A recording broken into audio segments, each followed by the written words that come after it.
Voilà, mes amis de WhatsApp. Nansi Bosiboyo qui déjà Mungongo. Topesi bino nyonso tumbote na kombo na Yesu ka ndenge tolobaka aimer, liker et partager et osala biso bien malamu mingi koleka. Toye lisusu ka ndenge na lobaka soki bomoninga na yebwe na yaka pamba te.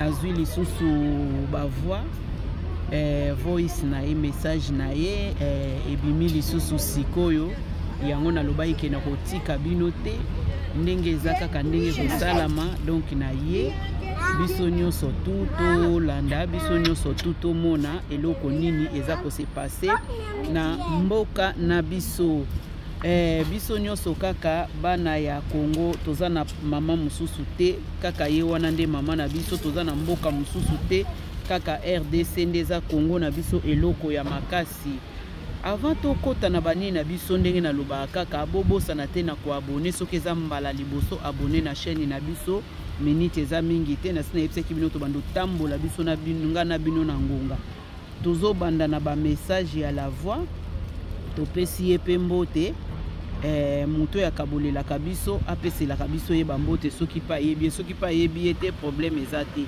Merci to landa biso nyonso tuto yoka. Bonjour très chers compatriotes.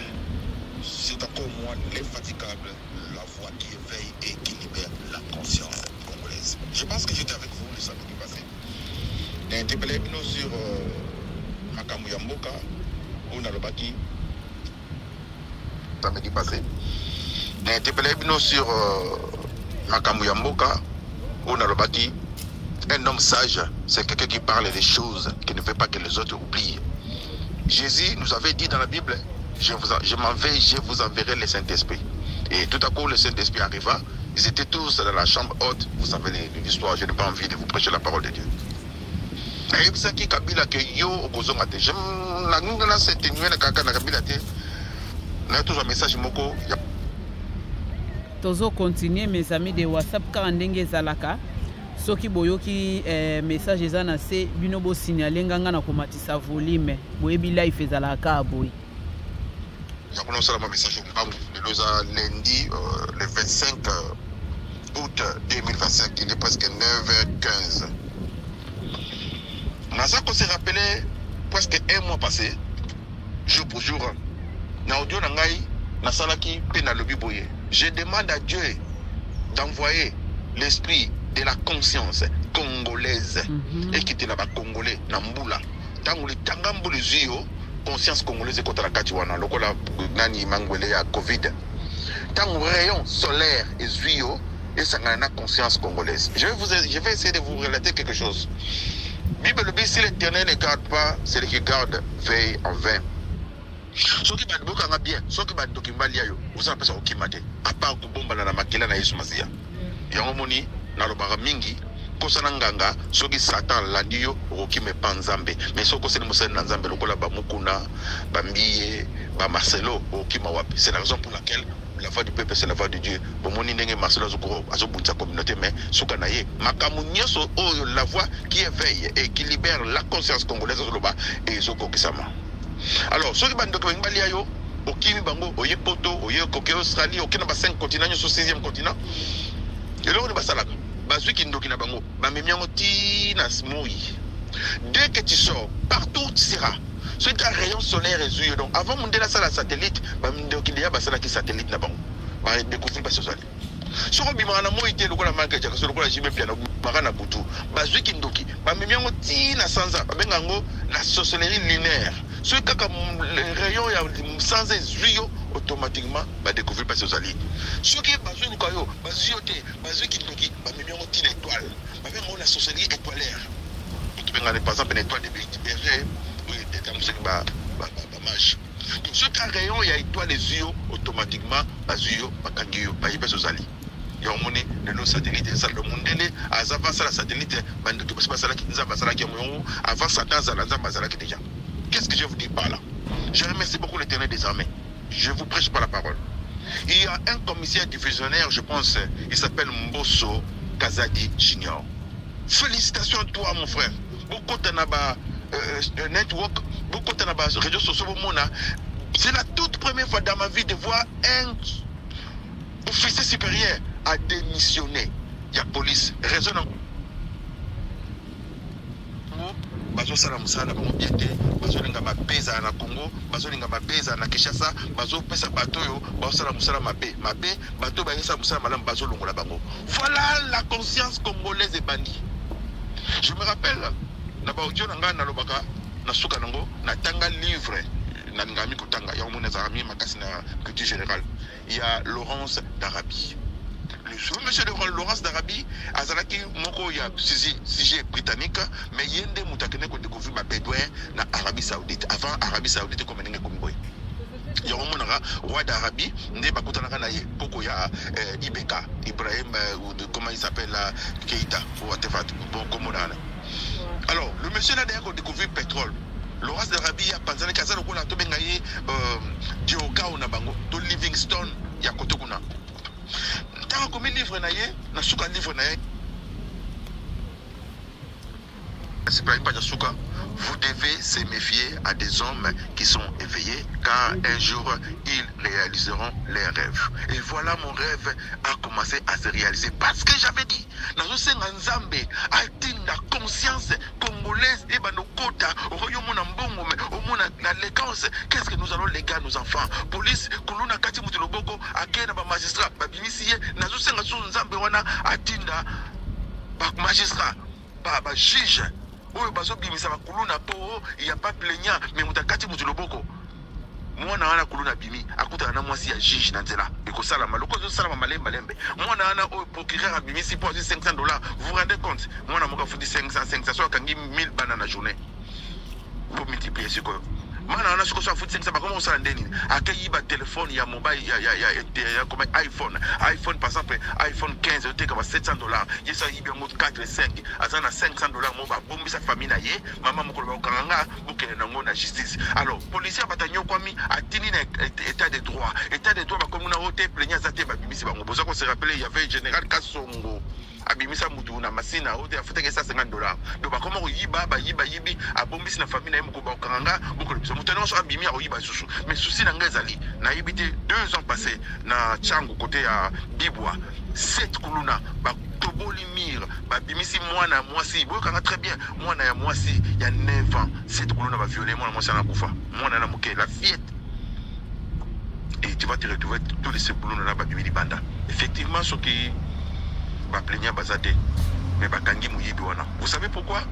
Parce que ba plaignant bazo banga ba vanda na miyibi na adresse moko quartier moko camp moko mais na poto basala ndenge nini soki e bosa so beti mwasi na yo OK na police station bakangi yo soki i plaignant ça te batiki mais ba ko comprendre que bato wana baza ko zongela makambo na bango 99% ya bato ba betaka basi na bango soki akoti na police tanga obima bomi mwasi na ye et comment le loyo na pesa no sumayele plainte contre gouvernement plainte contre X plutôt gouvernement contre plutôt comment dirais-je soko sokoti na police station ba cheyo nani manzaka comment dirais-je ba cheyo empreinte moi sinon aya te orosamba na l'état et puis voilà.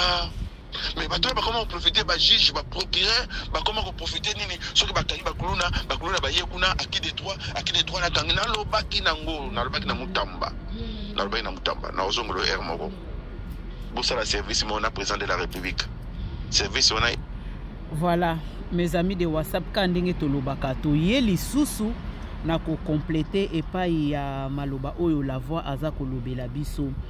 En tout cas chaque fois na sepelaka mingi po ba na ye oyo asalelaka biso ba émission biso bata YouTubers oyo tokoma kozwa ba message na ye mpona koliesa YouTube na biso ezalaka na ba 6h oyo lisusu alobi asalaki yango na 9h15 na asiraza moto vraiment za actif pas za moto aza moto musala eloko nini nangi na confirmer na place wana to ko confirmer ata ko loba to bakisaka ba idée ka ndenge na lobaka bo aimer bo liker bo partager bo chepe ba point de vue na bino na se tozo loba ebele mais tozo mona ba point de vue na bino te oyo ke eza malamu te parce que to sala musala eno kaka pona biso moko me kaka pona ko la musa la conscience congolaise ndenge moko la voix ami pesa kombu na yoki la voix alobi eloko moko awa ba juge wana oyo babimisaka bakutana na basi na bango, bakutana na bana na bango, bakutana na bakoko na bango, bakutana na membre moko ya famille na bango,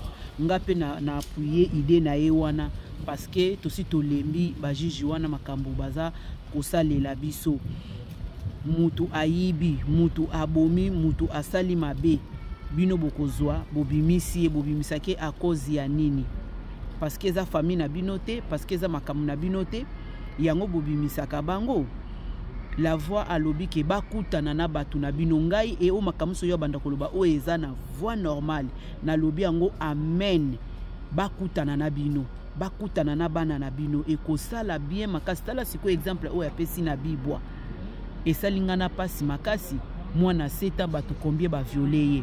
Siko mutu abongo akoti bino bozi bobimisi ye malédiction elanda bino kande bomesana ko bimisa bango ba malédiction bokende na Congo wana bokomona banda kuboni ba juge wana bazotonga bino moko bokomona ke bofungoli na munoko yozo sala ozozwa mbongo wana te eza ba juge na ba docteur omona bobandine kotonga nzela moko mais ye na 6 mois soka zotonga L5 no se siliko et sili ba docteur bazoteka batu ba rein bazoteka batu ba biloko nyonso tuna kati ya nzoto ya ofele babimisi bateki bandako na bango eza koumela te sikoyo batu baya baloba to baloba te la voix nzambe apambola yo na message wana yo lakelaka bango kaka ngana bandondimela yo amen. Tous mes amis de WhatsApp bandondimela yo amen parce que au banglais balobaka enough eza enough alobi bokoko porter plainte na X.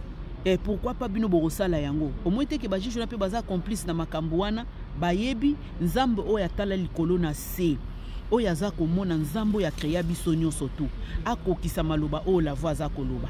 Bakutana na basi na bango. Bakutana na mibali na bango bango moko ba juge na bakutana na bango na bana na bango na nzela. Nde to koyoka na nga na bino na solo. Ndenge mutamba lobaki ke je sens solo ya corruption. Toza na bino awa. To koyoka ndenge nini bolelaka. Entre la police et l'acte des droits, cela veut dire bah juge. Ceux qui m'ont apporté na cachot, bakangiye, tant que police a tout indaye, service à yendeng mobuta salaki service des droits de l'homme. L'intelligence c'est la capacité à résoudre, bien à réfléchir à ce que vous avez. C'est ça. Alors service en tant que zolande là, mouton a porté na cachot, service est l'andier tina paquet. Tant que sambisi est condamné, copie etikali na service wana. Copie mususu etikali na parquet. Alors ceux qui mutana bimi na quartier police akefunda tete moni abimi mutani ba condamné ki 20 ans na bimi si bakangi juge wana bakangi procureur wana non pour moi bi nyonso tout non peut-être un exemple moko mutamba na ba juge qu'est-ce qui s'est passé bon moni bougie pelaka bougie a jamais à mon ampoule et il y a qu'on remplacer mutamba za ampoule a une lumière bazo benga mutamba tentative de détournement et Congo za makambo bande konanga Congo za makambo soko les détourner pour ça les tentatives de détournement a ngayi ba 19 millions de dollars to dimi na bisopé parce que mutayi ba 100 millions de dollars ba nommé président du parlement dans d'autres pays le voleur on les emprunte maboko mais biso na Congo le voleur il devient député plus riche les sous. Vous comprenez, il faut voler pour devenir député le voleur en cravate. Alors, Nasengi merci mingi na Mbosso Junior Kazadi. Il s'appelle Mbosso Junior Kazadi. C'est un Congolais qui a la conscience congolaise. Mais ça joue comme la chef de l'État. C'est ce genre de personnes nommées pour nani inspecteur général de la police. C'est ce genre de personnes nommées parce que un homme brave, Andimi, Akoufanzala, moi c'est la banane, mais a démissionné. Un jour, j'aimerais bien, mon appel au président de la République a démissionné. Un jour, non, c'est plappé, mon appel, premier ministre a démissionné. Un jour, non, c'est plappé, mon chef d'état-major a démissionné en plein gré. Vous allez monter conscience, pourquoi pour mon Makambo? Mais je vous dis, des gré ou de force, ceux qui disent a démissionné, ceux qui premier ministre a démissionné, c'est une façon de le dire.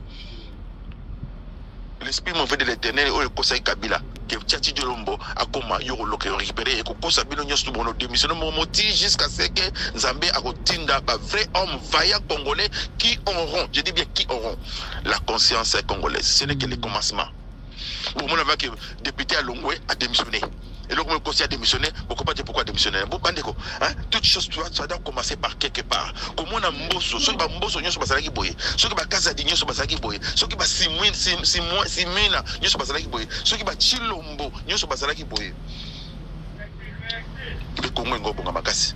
Autant l'intérêt en boka, autant l'intérêt na yote bandeko nanga. Parce que c'est un président de la République. Le col yo, ça la kamwana musala na biso na biyo. Lingala zangate. Voilà. Vous devez rester. Voilà, bozela na tchela bino émission yango mwandambu na yoki la voix alobi eloko moko awa batu oyo bazo sala mabe bazo kotika bango neti likambu ya kamere mutaza na tete ya makambu ya nani na tete ya makambu ya Mutamba wana kuna tokosimba ngona nute tozana na makambu ya ba voice awa nazo tchela bino po boyeba eloko nini oyo la voix aza koloba. Merci. Principal Kazadi Junior. Je suis S2 à la Légion. Bozela, pardon, Bozela. Bozela. Faire cette vidéo. Je me présente, je suis le commissaire principal Bosso Kazadi Junior. Je suis S2 à la Légion nationale d'intervention. Je viens aujourd'hui faire cette vidéo pour annoncer, puisque j'ai déposé ma démission, je crois qu'elle a été refusée, mais je viens le dire devant toute la communauté congolaise, où qu'elle soit dans le monde. Je démissionne par rapport à tout ce que je découvre dans cette police.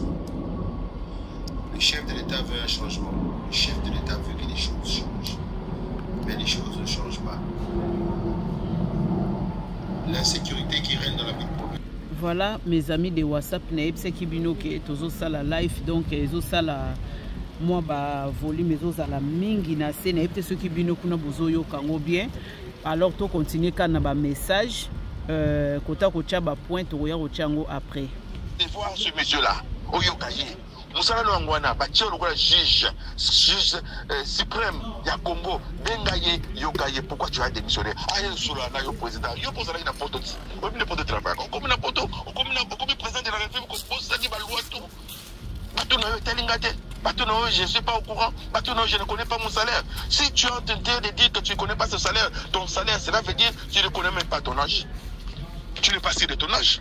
Pour ce salaire à monter ça va âge à monter pas salaire naie à la moki les ne ba futa ngaboy na moni yango na ba réseaux sociaux so ya solo gouverneur Fifi Maswa Fifi là il paraît-il na mariage à moi na yo pesier carré minier je sais pas on les a makambo ya ba réseaux sociaux mais nation a conditionné si c'est ça là les pays par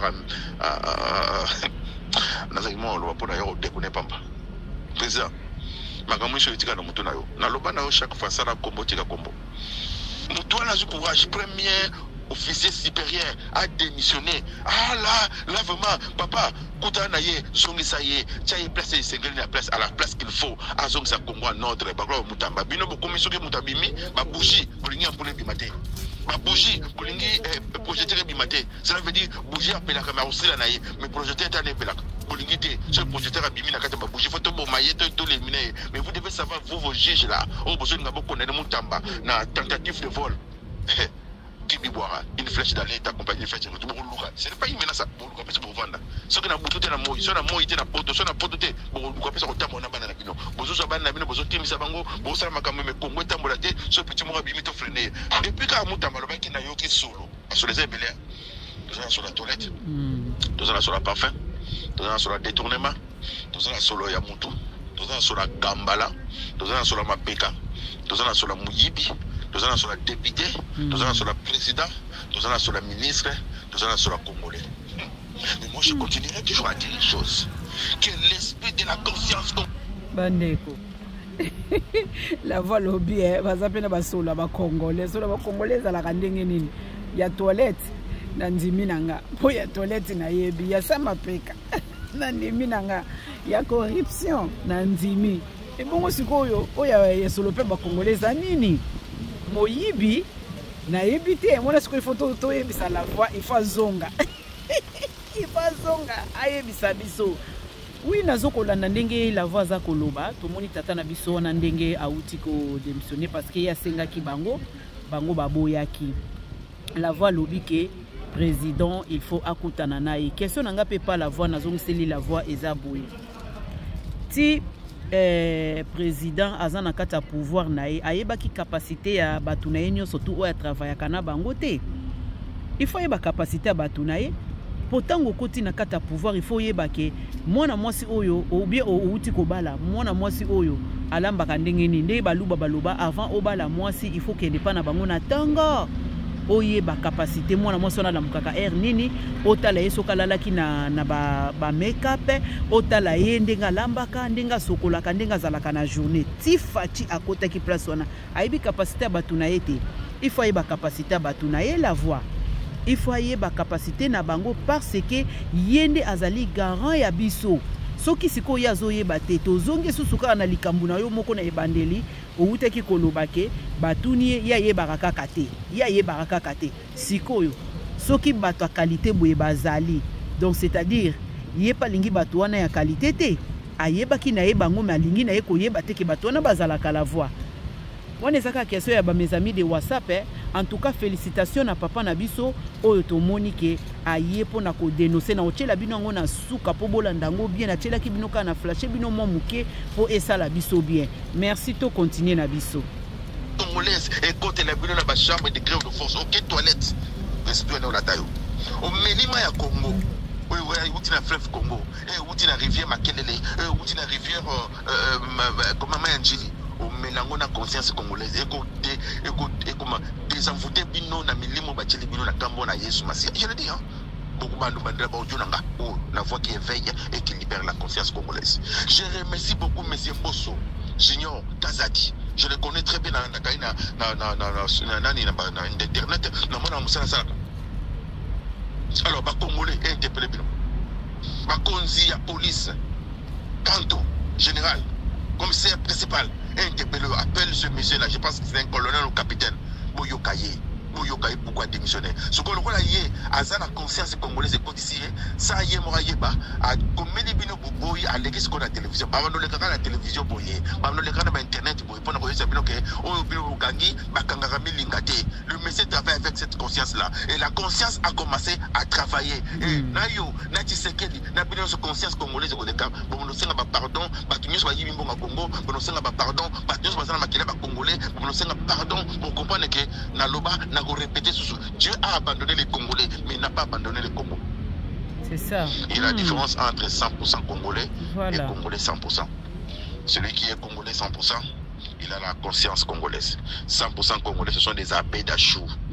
Aye, Azumo Kanaba Congolais, comme Benge Boss Patron, président de la République. Mayozo Menaya Congo, président de la République.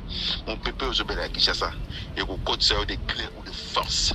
Dieu est toujours derrière la parole de ses serviteurs pour l'accomplir. Je dis pas, je suis le serviteur de l'Éternel. Mais mon tomo ya kutimbula na ilanga. Akangam abetsa mbula na ilanga. Kangi mbula pendant 6 mois période mbula, mais abetsa pendant na ilanga. Nena lo bana na Congo boy.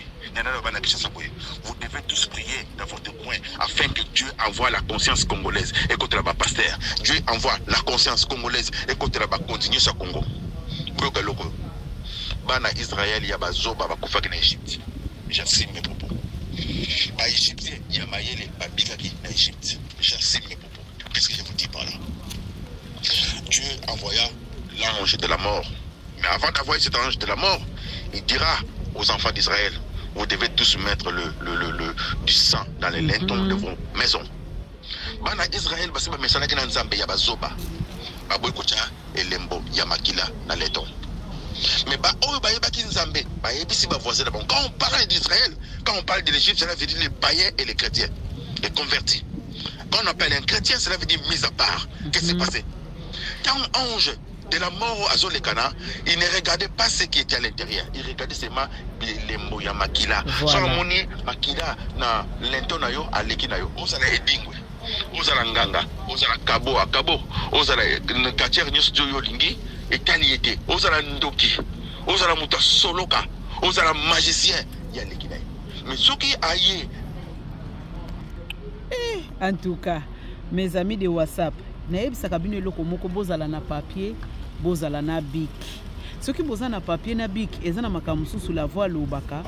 so bomoni nga na seki donc nayebi pourquoi na seka ko bi boyebi ke ko seka pe sala kanango bien elongolaka pe baridi na elongi esalaka bien makasi soko za moto olinga ko seka mingi esalaka bien makasi nasi ngana bino tozolanda la voix alobi eloko moko awa alobi ke Nzambe aboyi ba congolais mais alingi mboka na ye Congo siko photo yebisa la voix azonga aderkotike biso eloko nini alingi koloba par là ndenga pesi biso ke kozala congolais 100% et non 100% congolais lokola ba abedashu tolingi azongela biso lisusu ayebisa biso ke Nzambe aboyi ba congolais mais alingi Congo na ye oui alingi Congo na ye na ndenge nini la voix biso pe tobeleli yo tolobi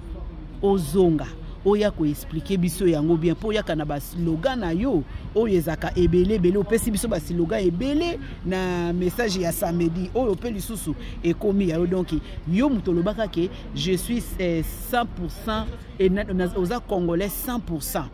Yo mutoyaka na slogan na ona moni susu yeli susu na oya mibale lisusu ke Nzambe alingi aboyi ba congolais mais alingi Congo donc comme na des slogans zonga lisusu oya ko yebisa biso soki eza nini merci to continuer na ndaku na yo ozala pasteur ozala diacre ozala chantre soki akuti makila te ako frapper voilà vous comprenez ce que je veux dire par là ça veut dire bana Israël ya maele soki na comprendre la voix apesi biso déjà message eza lokola neti ke na kati ndaku na yo olingi ba locataire te mais otie bango ba vanda wana eza lokola ndenge tozwa ba Rwandais ndenge tozwa ba Burundais ndenge tozwa ba bato lisusu banani ba Ugandais soko vandi na bango komona kaka baza ya biso te mais tozalaka na bango ndenga lobi ke ndenge lisesa pesi biso ndenge Bible sengaki na bana Israël na temps wana bato nyonso babota bacha ba makila na ba porte na bango soki nga na comprendre ngo na façon wana na sens wana ekozala bien mais soki eza na sens wana te ndenga na comprendre ngo la voix azonga ndeko ya kabwelanga ba émission oya tindelanga soki na sala émission bozongiselaka pe la voix tozaka pe na posa to yoka ebiso moko pe na matoyi na biso zoba bakufaki po ayebaki Nzambe mais na Nzambe osabiti pas avec Dieu ba Égyptien maïla bi toyebi Nzambe ya Israël akosaka te totia biso makila ça nous coûtera quoi ndenge mosala Nzambe basebi mboka na mai 7 fois aboude secrétaire na Vietnam na yolos Vietnam na ngai bimboka ti esani parce que senyo mbon bandeko nayebaka te soki la voix azaka yanke aza pasteur to azaka ka père ya famille pe pozaka na makambo moko abimisaka bino moko bosenga kaka wana tokomi na kota ba de Londres voilà abonatane sali voilà on va saliter oyoki osaligné alors soki bino boboyi Nzamba yebisi mo Abraham na lukata mutu moko kaka bondela pona Sodome et Gomorrhe Jésus a couvert pour la Yemoko, je continue toujours à envoyer. La main de l'Éternel n'est pas courte pour agir. Ses oreilles n'est pas profond pour écouter. Je continue toujours à envoyer cette conscience-là. Et côté la bine na bata poto de gré ou de force. Nous sommes plus de 10 millions de la diaspora congolaise. Tu vois ça makama mine mais tout ça ba foutoir, ba pain fouti. Tozi mulimo wana tokena ona Kinshasa. Président de la République. Chilombo. Makamo tel non yote. Ndongo mesana koloba. Qu'est-ce que vous devez faire pour la diaspora congolaise? Aujourd'hui, si vous êtes devenu le président de la République, c'est à cause de la diaspora congolaise. Non, vous avez déshabillé Saint-Paul pour habiller Saint-Matthieu. Au long de visa l'ambassade, même prix. Au même prix. Président, on n'est pas diaspora. Diaspora n'est aussi babino. Celui diaspora décidé. Tosima minka de osala. Nazotu na minodi comme Marcelo, na lobby Jassim Popo. Des choses. Marcelo choisit deux choses, la mort ou la prison. Naïba comme la deux choses à Simanayo. Pona moko. La mort ou la prison. Naïba comme la et ça confirme. Jassim Popo. Vous voyez bien retardé. Le lobo moni. Mosso Junior a outil qu'on démissionner. Bravo encore. Bravo. Voilà encore un Congolais, une personne qui a la conscience congolaise. Amen. Ce n'est que le commencement. Yes. Oui, tango. Kofi de Banagi.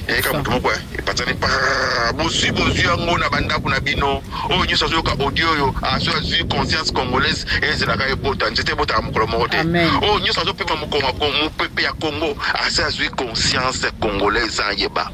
Oh, nous sommes les manga, Safou, Mabele, oh, Mikarakasa ya Congo, oh, Sozino, Kotelio, Ekokotrotina Barin, Ekopimelotina Kati, Shokiyote Botina Bananayo. Et je vous dis, le Congo là, ça sera fort. Esaïe a côté, livre d'Esaïe. Atangi yango comprendre que Bible le peuple qui me cherche c'est mili na komi monsama ayebisi peuple balati ça qui nzamba mi mondisa na yeba comme nazo non avec une seule personne na Congo ne ko changer dans le Bible il a répété pour finir Dieu a refusé les Congolais, Dieu a rejeté les Congolais, mais il aime le Congo. On passe que na mona lolba ayebisi bana ça na ko bomana bi ça va misusu azanza ma génération. Amen. Mais ce n'est pas encore trop tard dans les choses de Congo, mais c'est tard. La voix qui éveille et qui libère la conscience congolaise à l'Obaga, qu'est-ce que nous allons léguer à nos enfants? Voilà. La voix qui éveille et qui libère la conscience congolaise à l'Obaga, si ta chemise est sale, c'est pas la chemise qui est sale, c'est toi qui es sale. La voix qui éveille et qui libère la conscience congolaise à l'Obaga, les Congo, histoire à Congo, c'est pas comprendre. Comment va Kangamoutou, va condamner 10 ans pour une tentative de vol. Mais Moutaïbi pensa 100 millions de dollars il y a 100 jours. Batikaye a commencé mon compte. Voilà. Mais bon, il y a voilà. Zamba Zanzaba Congo. Zamba Zanzaba minéré congolais. Il y a une mouta makam. Car on est dans le lobby. Pour comprendre vraiment, on a très bien. Dans le moment où Kagame Kimi. Tu sais qu'il y a des mouta Kagame. J'assiste mes propos encore. Mais tout oyo azolia mbonga Congo azoboma ba congolais na ba konzi ko bana ba kamere ba tubo sa ba black na bolongo bo chanjaka bo sa ba cancer apostate ya ofeli. Que Dieu bénisse les Congolais qui protègent Tshisekedi. C'était votre frère, la voix qui éveille et qui libère la conscience congolaise. Bonne journée à tous et bon lundi. Je vous remercie. Waouh, mes amis de WhatsApp na sur bisonyo surtout au lundi toyoki to salaka taba analyse na biso kaka ndenge tolobaka to aimer to like to partager et ko sala biso bien malamu mingi koleka to komi na suka ya émission na biso nazo tchela bino suka ya tata na biso oyo auti ko démissionner donc asengaki baboyi po bayebike makambo eza na kati kuna mais tellement lingi na été atiki yango tozomona ngo pe memi et pas ya mutamba ba yebi ke mutamba zoko donc il y a des bateaux baningi basalela nzambe na biso baza ma sérieux mais ezana batu oyo baza infiltré na kati oyo ke balingi musala esala matendenge ndeko na biso la voix alobi ke aza kosenga ke conscience wana ekote la biso na bandako ata okie kote ya sola toilette oyo ya lobi elanda biso ata tokoti na bachambre na biso tolala elanda biso ata toza na sola nzoto ba congolais esprit ya conscience wana elanda biso parce que mutu il faut ayeba ke toza na place mboka mususu te tozaka na Congo moko wana oyo biso nyoso tovandeli oyo biso nyoso tozokolandela nazoko tya lisusu mwa muke awa bolandango boyoka bino nyonso tout après tokomi na suka so ekaka kati ngana bino tosila ni place wana tokomona na lisusu à la prochaine. Merci beaucoup. Je suis le commissaire principal Bosso Kazadi Junior. Je suis S2 à la Légion nationale d'intervention. Je viens aujourd'hui faire cette vidéo annoncer. Puisque j'ai déposé ma démission, je crois qu'elle a été refusée, mais je viens le dire devant toute la communauté congolaise, qu'elle soit dans le monde. Je démissionne par rapport à ce que je découvre dans cette police. Le chef de l'État veut un changement. Le chef de l'État veut que les choses changent. Mais les choses ne changent pas. Voilà. L'insécurité qui règne dans la ville-province de Kinshasa est une affaire dramatique. L'insécurité, oh la voix à l'Obiba Koutana Banana Banana Nzela. J'ai découvert dans cette police. Dans cette police, on ne veut pas donner du travail à ceux qui veulent vraiment mettre fin à cette criminalité. Voilà. On ne veut pas donner les fonctions adéquates aux gens qui ont cette capacité. Voilà. Mais on laisse fonctionner la police avec des gens qui sont nullement capables de pouvoir résoudre ce fléau. Voilà, on a vu sa conscience. Aujourd'hui sont en puissance dans la ville province de Kinshasa et un peu partout dans la ville du Congo, suite à leur alliance qu'ils ont fait avec la police. Voilà. Les policiers les protègent. Lorsque vous les arrêtez, vous les mettez aux dispositions de la justice. Ils disparaissent du district, ils disparaissent du commissariat. J'ai des exemples, j'ai des vidéos que je peux voilà. montrer. Papa balancé. Dans des audiences foraines qui sont aujourd'hui en liberté. On leur pose la question qui vous a libéré. S2, on vous pose la question. Commandant district qui vous a libéré. M'a libéré un gars qui m'a libéré là. Alors c'est un peu décourageant. Voilà. Alors moi j'ai décidé de démissionner pour ne pas participer. Conscience naïe et sali. Je ne veux vraiment pas y participer. J'ai démissionné. Je préfère retourner à la vie civile. La voix, conscience, il y a Moutouekoti déjà. Voilà pourquoi je démissionne. Le numéro 1 de la police, le général Alonga Boni, a donné la marche à suivre. Mais tous les données qui lui sont données, ils sont erronées. Voilà. Je vous donne la preuve, les opérations qui se font de bouclage de tout ça, ce sont des opérations non ciblées. Si ce sont des opérations ciblées, qu'il vous présente comme nous l'avons fait dans ce bureau ici. Voilà. Telle personne, il a tué telle personne, voici les plaignants. Telle personne a coupé le bras de telle personne, voici les plaignants.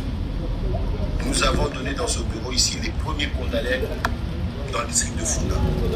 Nous avons démantelé BG, Omaye, tout le gang, plus de 32 personnes qui ont été condamnées.